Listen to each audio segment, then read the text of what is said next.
Téléspectateurs de ARTV, bonjour et bienvenue à ce premier numéro de notre nouvelle émission Point de vue. Merci de nous suivre et de partager au grand maximum nos émissions afin que ça puisse atteindre toute l'Afrique et tout le Burkina Faso pour la révolution, parce que c'est Africa Révolution TV. Nous sommes avec deux invités pour ce premier numéro. Le premier invité s'appelle Ezekiel Zoungrana, il est président de la PNVA. Bienvenue sur notre plateau. Pour l'invitation. C'est vraiment un plaisir d'être sur le plateau parce que qui parle de révolution, on parle du développement de l'Afrique et ça fait vraiment plaisir de participer à ce débat. Merci d'être venu. Pouvez-vous nous présenter brièvement votre association avant que nous entrions dans nos thématiques? L'association dont je suis le président est l'association pour la non-violence et l'assainissement au Burkina Faso, en abréviation APNVA. Elle est dans le domaine de la sensibilisation de la non-violence et prône aussi l'hygiène, qui parle d'assainissement, pas d'hygiène, parle de salubrité, parle de tout ce qui rentre dans la propriété. Et l'objectif ici, c'est de sensibiliser les gens à vraiment être propres autour d'eux, parce que nous sommes aussi dans la période du paludisme et de pouvoir vraiment prendre soin de l'environnement afin d'éviter beaucoup de maladies. Merci d'être notre ce soir dans cette émission. Nous sommes avec Amadou Lompo, notre deuxième invité. Il est président de l'association Namaratenga. Bienvenue sur le plateau. Merci, M. Navado. Tout le plaisir pour moi d'être à vos côtés pour ce premier numéro, autant pour moi. J'avoue que c'est une grande fierté de savoir que les fils et filles du Burkina Faso se battent aux côtés des autorités, surtout du point de vue communication. Disons que l'arrivée de ARTV, c'est vraiment, je ne sais pas comment dire, un grand accompagnement sur le plan de la communication. Et nous vous disons merci, infiniment merci pour cela. Et bon vent à cette nouvelle trouvaille. Merci. Merci beaucoup. Présentez-nous brièvement votre association comme M. Zoungrana avant nos thématiques. Alors, l'association Namaratenga, en abrégé ANT, à la lutte, surtout dans la promotion des droits de l'enfant. Nous luttons d'arrache-pied pour protéger et promouvoir les droits de l'enfant. C'est beaucoup plus dans ce domaine que nous sommes. D'accord. Nous allons déballer et nous allons rentrer dans deux thématiques dans cette première émission, dans ce premier numéro de Point de vue. Et pour la première thématique, nous allons aborder le nouveau découpage administratif et recueillir les analyses de nos deux invités. Deuxièmement, nous allons parler de la production agricole à Dourou, les 865 hectares mis en eau par le Premier ministre pour booster la production agricole. Donc, sans plus tarder, nous allons entrer dans notre première thématique, le nouveau découpage administratif. Conseil des ministres du 2 juillet 2025, dirigé par son Excellence le capitaine Ibrahim Traoré. Le Burkina Faso est réorganisé en 47 provinces et 17 régions. Alors, Monsieur Zoungrana, effet surprise ou bien une décision attendue? Moi, je pense que c'est quelque chose qui a été attendu plus précisément pour la région de l'Est. C'est vraiment, je dirais, un soulagement pour les populations de la région de l'Est, parce que la région de l'Est est tellement vaste qu'il fallait s'y attendre. Et c'est vraiment, je dirais, une joie pour moi, parce que je me dis que pour pouvoir vraiment lutter contre le terrorisme dans cette région-là, il fallait ça. Et s'il y a plusieurs régions, il y aura des dispositifs stratégiques pour pouvoir vraiment sécuriser la zone. Et quand la zone est très vaste, en fin de compte, on va cibler une autre zone, on pourra faire et l'autre côté. Mais quand il y a plusieurs acteurs, chaque acteur gère sa région, je pense que c'est vraiment une chose à féliciter. Et nous, en tant que population, on ne peut que dire merci au ministre qui a porté le projet, parce que ça s'est fait dans la distraction. Et aujourd'hui, le projet est réel, le projet est visible. Et je passe en même temps pour dire que les Gouroumakiers sont contents parce que depuis que la note est sortie, on voit dans tous les grains qu'on est content maintenant, on n'a plus notre région. Mais vous avez pris votre région, prenez-en soin et que vraiment tout soit vraiment dans les normes qu'il le faut, quoi. D'accord, merci beaucoup. Monsieur Lompo, vous êtes de la région de l'Est. Vous êtes content, comme l'a dit Monsieur Zungrana, ou bien est-ce que vous vous attendiez à ce découpage-là qui privilégie la défense stratégique, comme l'a dit le ministre? D'accord, merci pour cette question. Je dirais que ça n'a pas été une surprise aussi grande. On s'attendait à cela, on s'attendait vraiment à cela. Maintenant, c'est ce que M. Zungrana a relevé, ça a été fait dans la pure discrétion. Alors, on peut dire que la surprise vient de là-bas.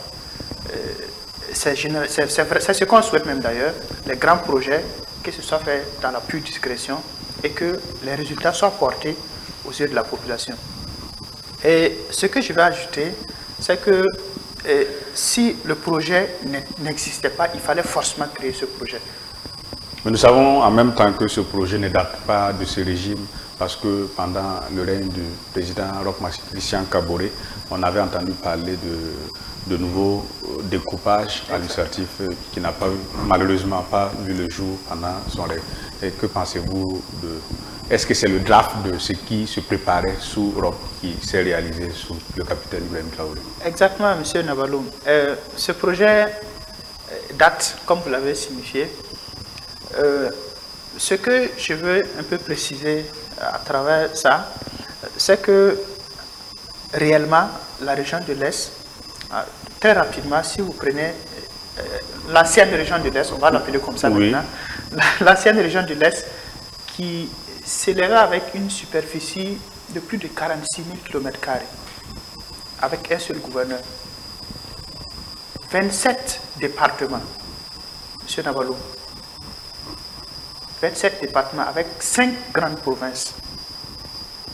Et si je prends particulièrement la province de la Tapua, à elle seule, qui couvrait une superficie de plus de 100 000 km². Une province forte de 8 communes, qui était rattachée à l'ancienne région de l'Est. Et la distance entre le chef-lieu de la province et l'ancienne région de l'Est faisait plus de 200 km².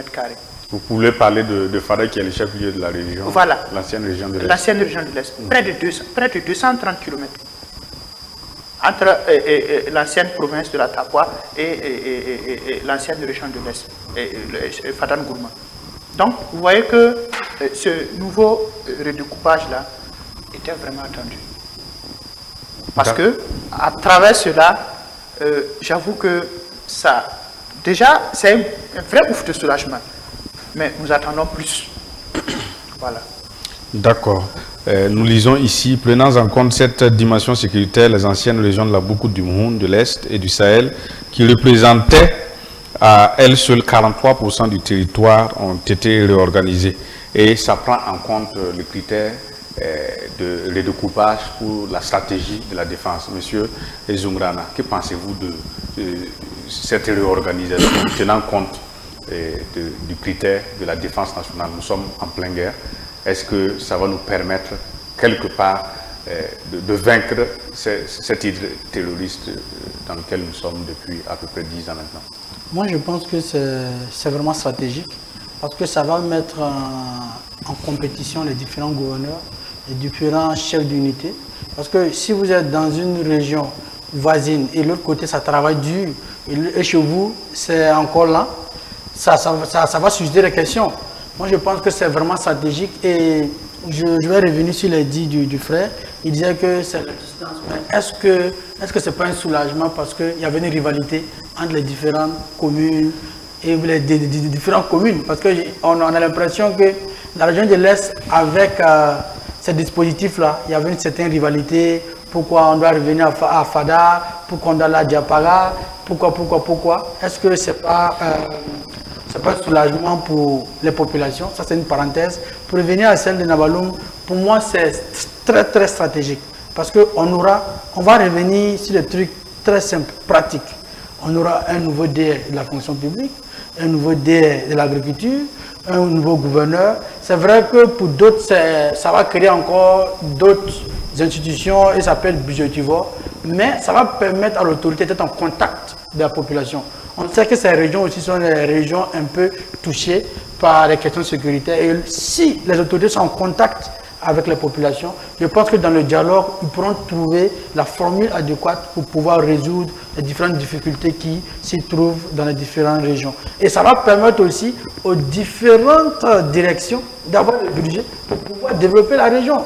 Parce qu'il a cité 200 km. Si on a 200 km et qu'on a des voies, c'est encore mieux. Mais si on a 200 km et que la voie est concassée, à 200 km, si une femme tombe malade avec des questions d'urgence, comment rejoindre Fada? Mais si c'est des régions, on aura des chercheurs, on aura des hôpitaux, on aura des pharmacies, on aura tout ce qu'il faut pour la région et l'accès va être encore plus rapide que rejoindre toujours Fada ou bien rejoindre peut-être Kongouti ou Tougan. Pour moi, l'accessibilité sera encore plus facile que celle d'avant. Voilà. D'accord, nous allons revenir à la région de l'Est puisque nous avons la chance d'avoir M. Lompo sur notre plateau. Il est originaire de la région, de l'ancienne région de l'Est. Donc, cette ancienne région de l'Est est subdivisée en deux régions de plus. Si je ne me trompe, la région, la Sirba, dont le chef-lieu est Bogandé, et la Tapoa avec chef-lieu Diapara. Que pensez-vous de cette réorganisation de l'ancienne région de l'Est, M. Lompo? Alors, merci encore. Je dirais que, vous voyez par exemple la nouvelle région de la Sirba, avec pour chef-lieu Bogandé, oui, qui à elle seule, en tant que province, occupait, comment on appelle ça, 7 communes, 7 départements. C'était trop pour une province. C'était trop pour une province. Sans parler de la Tapoa, qui avait 8 communes, 8 départements. Vous qui connaissez bien ces localités, est-ce que l'État était assez représenté administrativement parlant? Administrativement parlant, on va dire les choses telles que c'est. Bien avant la situation sécuritaire, on pouvait dire que sur le plan administratif, l'État était valablement représenté. Maintenant, c'est avec l'arrivée de cette guerre qu'on nous a imposée que les choses ont basculé. Et quand je prends par exemple pour le cas de la Tapoa, ceux qui me suivent très bien sur mes plateformes au niveau des réseaux sociaux, j'ai beaucoup critiqué pour le fait que Diapara était tellement détaché à l'époque. Actuellement, on peut dire qu'il y a un grand ouf de soulagement parce que les autorités ont entendu notre cri du cœur. Ça, il ne faut pas cacher les choses. Quand c'est bon, il faut reconnaître que c'est bon et puis remercier et peut-être suite à cela demander plus. Vous voyez par exemple Diapara, ce que nous demandons ici, c'est la fermeté. En matière de quoi? En matière de gestion. Mais cette réorganisation, bon, il a été décrété 6 mois pour mettre en œuvre la réorganisation. Il n'y a pas encore d'autorité au niveau de ces circonscriptions administratives qu'on vient de mettre en place au Conseil des ministres. Justement, vous voyez, cette période transitoire de 6 mois-là, c'est la période où il faut être le plus ferme possible. Et pourquoi? Je vais toujours rester sur mes idées parce que ces idées me tiennent tellement à cœur. Ok, allez-y. Moi, j'ai toujours milité pour que chaque fils de région reparte développer sa région. Oui. Est-ce que ce n'est pas du régionalisme? Pas forcément du régionalisme. Pas forcément du régionalisme. D'accord. Je vais aller un peu au bout de mes idées. D'accord, allez-y. Je prends un exemple d'un militaire de Bogandé, qu'on envoie à Bogandé en tant que chef militaire. Une fois sur place, excusez-moi du terme, ces géniteurs, comme on peut appeler son papa ou sa maman, sont sur place là-bas. Oui. Tous ses frères et sœurs sont là. Oui. Ses cousins. Toute la famille est là. Croyez-vous que ce monsieur-là, en tant que chef militaire qu'on a envoyé là où il est né, croyez-vous qu'il va accepter de faire du laxisme? Bon, il peut ne pas accepter de faire du laxisme, mais il y a quand même quelques petites tensions entre certains parents. Il y a toujours des tensions pour ceux qui vivent ensemble. Mais même dans une famille, ça existe. Mais toujours est-il que... Est-ce peut-être une bonne décision de renvoyer tout le monde chez eux? Mais toujours est-il que ce monsieur sera très regardant. Bon, ça c'est vrai. Comme il peut brimer également d'autres en... comment on appelle ça? Pas forcément, il ne va pas oser. Ok. Moi, je pense que... Nous allons donner la parole à M. Zougrana qui va réagir. Je pense que c'est dit pour ma part. Il a dit qu'il défend ses idéaux et ses principes, ce qu'il défendait auparavant. Je pense que le fait de penser comme ça va encore déchirer le tissu social. Parce que si aujourd'hui, parce que la région de Fada, la région de l'Est, a été... Le Gouloumou désormais. Gouloumou, si aujourd'hui, parce que vous avez 3 régions, il faudra envoyer les enfants dans la localité, moi je pense que ça c'est... Je ne veux pas dire que c'est du régionalisme, mais je vais dire que il ne faut même pas accepter cela. Parce que vous avez pris l'exemple d'un chef militaire. Un chef militaire ne défend pas une région. Un militaire défend le territoire. Quel que soit où il se trouve. S'il a porté la tenue, il défend le territoire national. Qu'il soit Goursi, qu'il soit Moussi, s'il se retrouve en pays Samo, il a le devoir de défendre le territoire. Je pense que c'est, je dirais pour ma part, que c'est des arguments pour faire de la récupération. Parce que si toutes les régions devaient faire ici, on n'aura pas de gourmandiers. Oui, parce que si nous on devait, pourquoi je suis de Koudougou? Si nous on devait dire, bon, c'est comme ça, pour que Koudougou soit développé, il faut que les DR soient des gens de Koudougou, il faut que le haut commissaire soit... En ce moment, la région de l'Est n'était pas encore découpée. Les gourmandiers, ils allaient dire quoi? Qu'on les a mis en écart, qu'on les a mis ici, on les a mis ici. Soyons des nationalistes, pas des régionalistes. D'accord. Voilà. Nous savons aussi que ces propositions ont émergé à un moment donné quand l'insécurité a monté dans certaines localités. Beaucoup ont demandé que leurs fils reviennent dans leur localité de naissance pour défendre vaillamment les territoires. Que pensez-vous de ceux qui avaient proposé ainsi? Je pense que cette proposition, il ne faut pas confondre. Parce que vous allez voir, à cette époque-là, on parlait de VDP. Oui. Pourquoi on dit aux enfants de la localité de venir être des volontaires?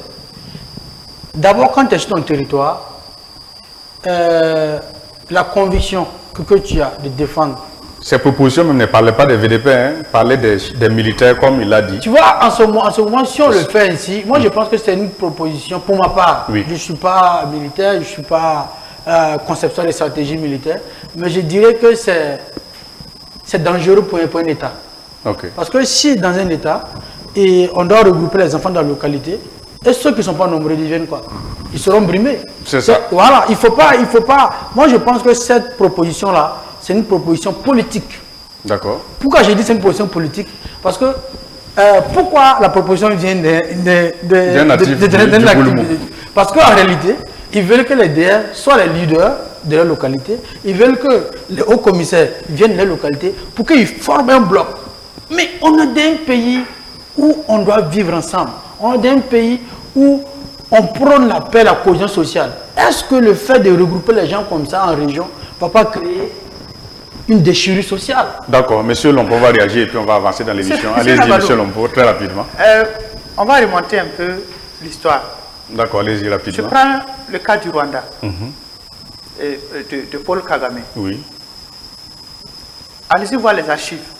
Paul Kagame était à un certain moment obligé de pratiquer ce que mon cher ami appelle le régionalisme.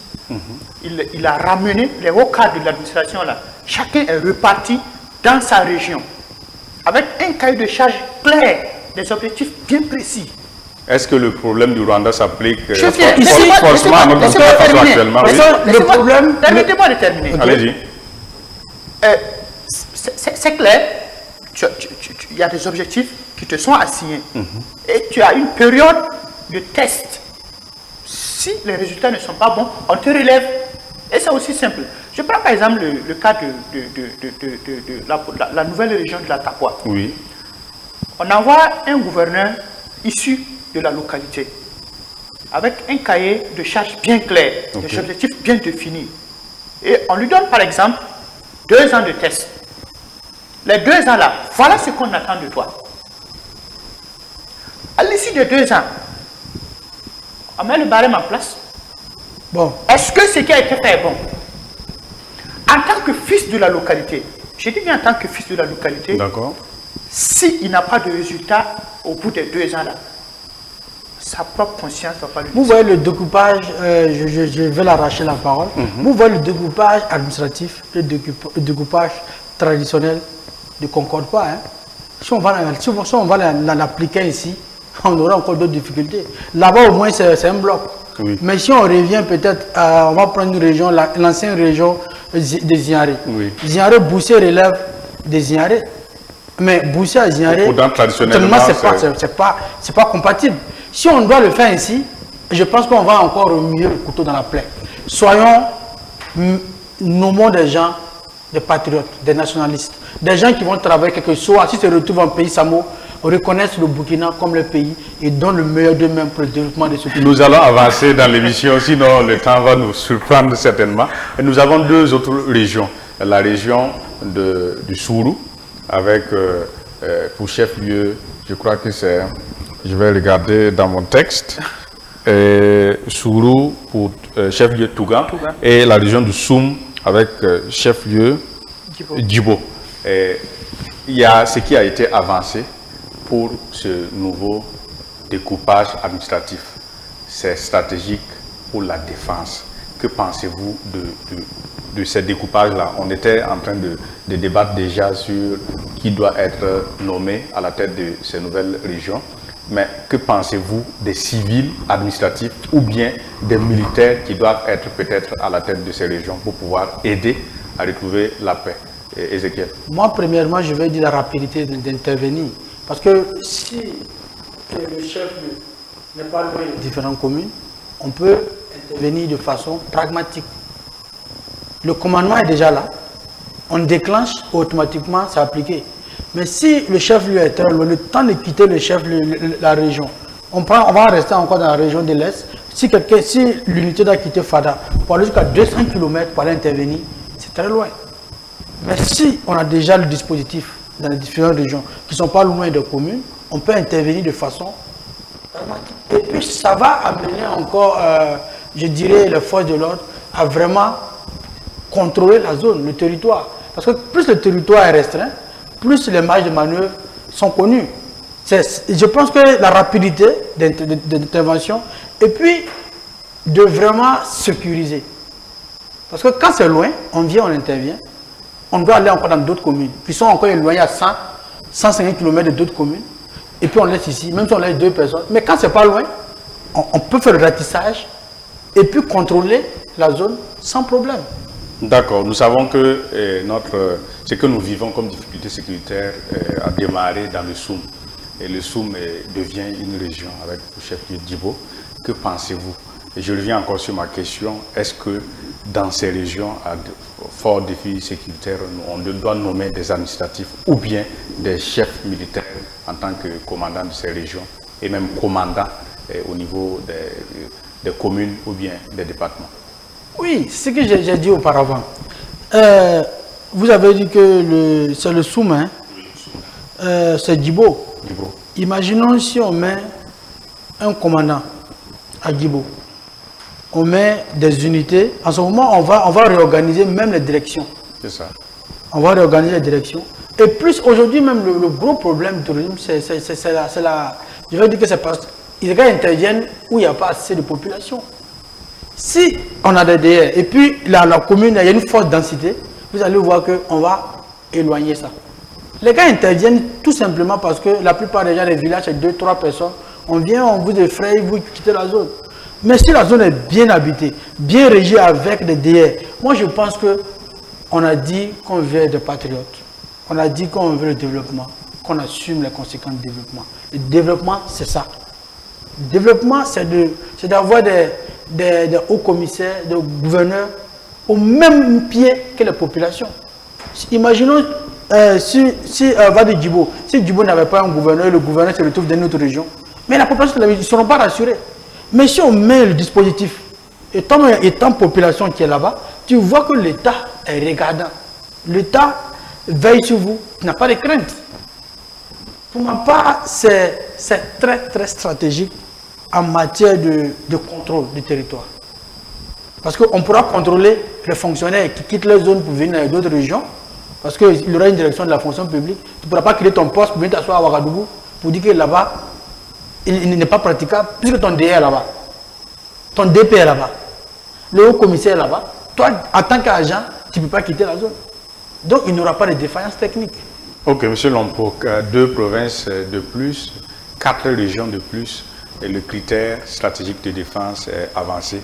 Que pensez-vous de ce nouveau redécoupage par rapport à notre sécurité?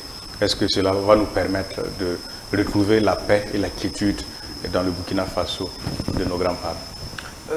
Naturellement, M. Navalo, cette question ne souffre même pas d'assez de débat. C'est bien mûri, c'est bien réfléchi. Sur le plan sécuritaire, ça va beaucoup contribuer.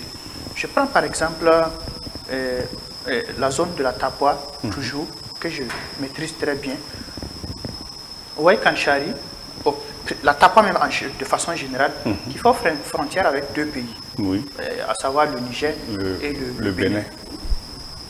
Vous voyez par exemple la commune de Lorobou. La commune de Lorobou qui est à un jet de pierre du Bénin. Il y a certains villages même où vous avez accès au réseau de communication du Bénin. Bon, qui était à près de 400 km du chef-lieu de l'ancienne région. En cas de problème, c'est difficile quand même de rallier très rapidement Fada, ou bien pour les militaires de rallier cette commune pour intervention. Or, Lorobou est à moins de 100 km maintenant du chef-lieu de sa région, de sa nouvelle région, qui est la Tapua. C'est un véritable ouf de soulagement. Pareil pour Botou. Botou également qui se retrouve à un jet de pierre du Niger. Pareil. Donc, véritablement, c'est un ouf de soulagement. Et je reviens sur ma soif. Il faut être sévère, et même très sévère, sur le plan des nominations. D'accord, il n'y a pas de problème. Est-ce qu'il faut, nommer un administrateur civil ou bien il faut nommer des chefs militaires à la tête de ces régions et provinces nouvellement créées? Actuellement, les tendances ont totalement changé. Nous avons des administrateurs civils très compétents. Oui, ça il faut le reconnaître. Et je leur lance mon chapeau. Ils sont nombreux. Très compétents, qui sont tapis dans l'ombre. Mais est-ce qu'en période de guerre, on ne peut pas nommer des chefs militaires? Et quand nous serons en période de paix, les administratifs, les civils vont reprendre des chefs militaires, oui. Oui, des chefs militaires, oui. Mais à quel poste? À quel poste? Moi, je prends par exemple pour le poste de premier responsable d'une région, le gouverneur. Oui. C'est bien d'avoir un militaire à la tête, par exemple pour le cas de Diapara. Oui. Mais si on songeait à un très bon administrateur civil, c'est pas mal aussi. D'accord. Ils sont là tapis dans l'ombre. Peut-être qu'on les cache, ils sont dans les tiroirs, tout. Il faut les faire sortir et les mettre devant leurs responsabilités. Ils vont travailler. Une chose, pour les mettre au travail, il faut mettre tout ce qu'il faut à leur disposition. C'est tout. Et vous allez les voir à l'œuvre. Pour toi, il faut que ce soit aussi natif de la localité. Bon, ce débat mérite d'être largement mené. Et peut-être qu'on va demander à M. Navalou de penser à ça. D'accord, il n'y a pas de problème. On aura d'autres plateaux où vous pourriez revenir pour ce débat. Pour le moment, nous allons avancer dans l'émission parce que nous avions 2 thématiques. Et nous allons aborder notre deuxième thème qui est 865 hectares mis en eau à Dourou pour booster la production agricole. C'est hier que nous avons pu voir cette information qui a été... C'est le Premier ministre lui-même qui allait procéder à la mise en eau ce jeudi 3 juillet 2025, la mise en eau du périmètre irrigué de Dourou dans la commune de Kissi, province du Passoré. Que pensez-vous de tous ces efforts gouvernementaux, Ezekiel Zoungrana, pour la production agricole. Il est dit que ce périmètre va permettre aux producteurs dans la zone là-bas de produire en saison humide et en saison sèche. Et 2 milliards en saison humide pour le riz et pour la culture des contre-saisons, 9,7 milliards de nos francs CFA. Que pensez-vous de ces efforts? Moi, je tenais d'abord à féliciter le gouvernement pour cette vision, parce que quiconque parle de développement parle aussi du développement agricole et de l'autosuffisance alimentaire. Aujourd'hui, on ne peut pas parler de développement, on ne peut pas parler de croissance si la population n'arrive pas à manger. Parce que je dirais que l'opinion première d'une population, c'est de pouvoir se soigner, bien se nourrir. Si on arrive à se nourrir, vous allez voir qu'on n'aura même pas le temps de faire palabre. Moi, je dirais félicitations au gouvernement pour cette vision. Je dirais félicitations au ministre Sombier qui bouscule tous les entrepreneurs qu'on connaît et qui les met dos au mur pour que le travail soit vraiment impeccable. Je dirais merci aussi au premier responsable de ce projet qui va gérer, qu'il soit vraiment strict, parce qu'on peut avoir un projet de telle envergure et ne rien voir en retour. C'est vraiment mettre quelqu'un de vraiment strict, sérieux, qui va accompagner les populations, afin que dans 2 ou 3 ans, on ne puisse plus manquer du riz, du maïs, pour des questions élémentaires. Moi, je pense que c'est des questions de survie, c'est des questions de base. Une population qui n'arrive pas à se nourrir, c'est une honte pour le gouvernement. Et vraiment travailler à ce que cette population-là, parce que ça va d'abord impacter positivement les populations de la localité, ça c'est sûr, et aussi impacter les villages environnants. Et ça va aussi donner de l'emploi. On sait aujourd'hui le niveau de chômage qui se trouve dans nos différents pays. Le fait d'encourager ces jeunes à cultiver, ça va diminuer le chômage. On n'aura plus faim. Et si quelqu'un n'a pas faim, je ne suis pas sûr qu'on peut le convaincre à aller se bagarrer avec son frère. Parce que les Moïsiens ont dit, les Dadiam, ce qu'ils disaient, c'est pour dire simplement que le fait que d'autres arrivent à manger, que d'autres n'arrivent pas à manger, ils se sentent frustrés. Mais si la nourriture suffit tout le monde, il n'y a pas de bagarre, il n'y aura pas de conflit je dirais, il n'y aura pas de conflit quel que soit le dispositif mis en place. C'est vraiment encouragé et qu'ils vraiment redoublent encore d'efforts, qu'ils arrivent à faire dans d'autres régions. S'ils peuvent le faire à Koudougou, ça va être encore plus mieux. Et aller aussi le faire, parce que... Est-ce que ce n'est pas du régionalisme? Ah, mais je veux le suivre, parce que chacun défend sa région. Où on s'en va défendre? Parce que lui défend sa population. Okay. Il faudra que moi aussi j'arrive à défendre. Sinon, ça risque d'être un peu difficile à gérer. D'accord. C'est vraiment les encourager. Il dit vraiment merci au ministre Sombier. Et je profite du micro aussi pour dire, bah, c'est vrai qu'il bouge beaucoup, mais quand on dépouille la demande d'audience là, il n'a qu'à essayer de voir quoi. D'accord, il n'y a pas de problème. De l'article que nous lisons de la présidence du FASO, il est dit le périmètre irrigué de Doulou est aménagé pour permettre une exploitation en double campagne, humide et sèche. Il offrira chaque année une production minimale de 3600 tonnes de riz en saison humide pour une valeur estimée à 2,16 milliards de francs CFA. En campagne sèche, la production attendue dépasse 17 600 tonnes de tomates et d'oignons, représentant une valeur de 9,7 milliards de francs CFA. Monsieur Lompo, que pensez-vous de tout ça? L'infrastructure a coûté à la caisse de l'État plus de 17 milliards de francs CFA. En toute sincérité, je vais d'abord revenir sur un propos de son Excellence, le camarade capitaine Ibrahim Traoré. D'accord. Il dit que nous sommes dans un monde de prédation. Oui. Et pour avoir la paix, il faut faire la guerre.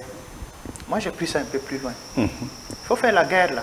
Ce n'est pas juste avec les armes. Pas avec les armes seulement. Pas avec les armes seulement.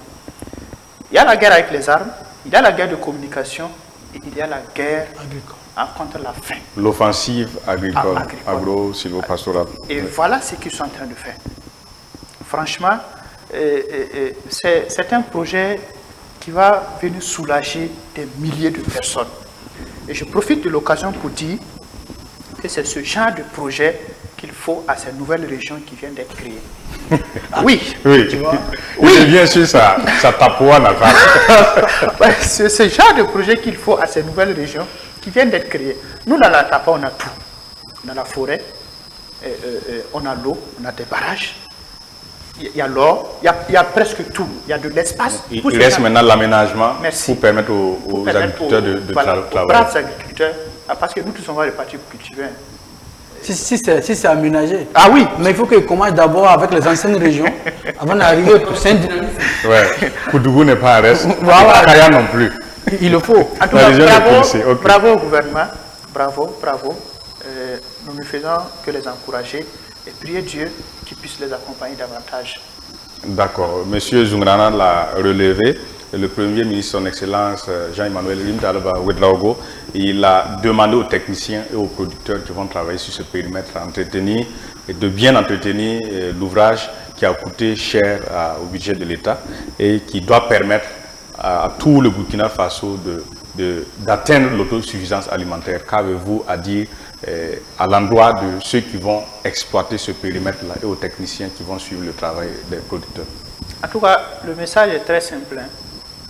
Le gouvernement a mis assez de moyens. On parle d'une cagnotte de près de 17 milliards.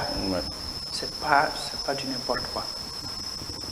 C'est de l'argent du contribuable que l'État a collecté pour mettre à votre disposition. D'abord, à l'endroit des techniciens, de grâce. Il faut penser à cette pauvre population-là. Et faites ce que vous avez à faire pour les rendre encore plus heureux. À l'endroit de ceux-là qui auront la chance d'exploiter ce périmètre-là, c'est de savoir que c'est une chance que vous avez eue. Et cette chance-là, il ne faut pas la gaspiller. Il faut mettre tout en œuvre pour qu'au sortir de ce projet-là, que ce soit quelque chose de très grand que vous avez pu réaliser. Et ça va encore encourager l'État à investir beaucoup plus à votre niveau. Voilà le message que j'avais. D'accord. Vous avez quelque chose à ajouter, M. Zungrana, afin pour moi, je dirais que c'est à l'État aussi de faire vraiment le suivi. Parce qu'aujourd'hui, on est humain. On peut penser que c'est des acquis et gâter des trucs par mégarde. Il faut que les techniciens et le DG qui va s'occuper de ce projet-là arrivent vraiment à faire un suivi concret. Il ne faut pas laisser la maintenance. C'est bon de faire l'infrastructure, c'est bien mais la maintenance coûte. Il faut être vigilant sur la maintenance. Sinon, par négligence, on peut gâter le système en moins de 2 ans. Mais si on est sérieux et qu'on est rigoureux, si on est vraiment patriote et qu'on veut le changement pour le pays, il faut qu'on soit vraiment regardant sur la maintenance, comment accompagner les populations. Et je dirais encore d'aller plus à les sensibiliser. Parce que l'aspect social compte. Il faut mettre dans la tête de l'agriculteur que le périmètre là, ce n'est pas pour l'État. C'est pour toi. C'est pour toi. Tu dois travailler pour nourrir ta famille et vendre et nourrir d'autres familles. Tant qu'on n'a pas cette psychologie-là, on va toujours créer des grandes infrastructures, mais en fin de compte, la gestion va être mauvaise parce que pour la population ou pour les gérants, c'est pour l'État, on gère comme on veut, si c'est gâté, ils vont revenir, revoir, ils vont arranger. Et ça, c'est une mauvaise psychologie. D'accord, nous allons terminer. Oui, vous voulez ajouter quelque chose? Rapidement, sur le projet, je voudrais dire à son Excellence, le camarade Premier ministre, Talba Jean-Emmanuel Ouedraogo, que nous prenons cela comme un projet pilote. Et que la prochaine phase sera dans la nouvelle région d'Antapour. D'accord, merci beaucoup. Et nous voudrions terminer cette émission, premier du genre, par un extrait de l'article que nous lisions pour introduire cette thématique. Il est dit ici, le périmètre irrigué de Dourou s'ajoute à la liste des aménagements agricoles entrepris par le gouvernement dans le cadre de l'offensive agro-pastorale et halieutique. Dans les prochains jours, d'autres réalisations en cours d'achèvement seront également inaugurées. Cette dynamique d'investissement dans l'agriculture vise à renforcer la résilience des populations, à lutter efficacement contre la faim et à transformer durablement les conditions de vie au Burkina Faso. Donc, ce qui veut dire que d'autres réalisations seront inaugurées d'ici là pour permettre aux populations Burkina Faso de bien travailler et de se nourrir eux-mêmes. Donc, c'est avec cet extrait que nous mettons fin à ce premier numéro de Point de Vue. Merci de nous avoir suivis sur ARTV. Nous vous demandons de partager au maximum cette émission afin que tout le monde puisse suivre la quintessence de ce qui est dit ici et qu'ensemble nous puissions contribuer au développement de notre pays, le Burkina Faso. Pour ceux qui veulent nous suivre sur chaîne TV, il suffit d'aller télécharger l'application sur Internet et de l'installer sur votre mobile afin de nous avoir en direct sur chaîne TV. Ceux qui ont également leur téléviseur qui est connecté et à Internet peuvent nous suivre en direct à la maison. Merci et à bientôt pour un autre numéro.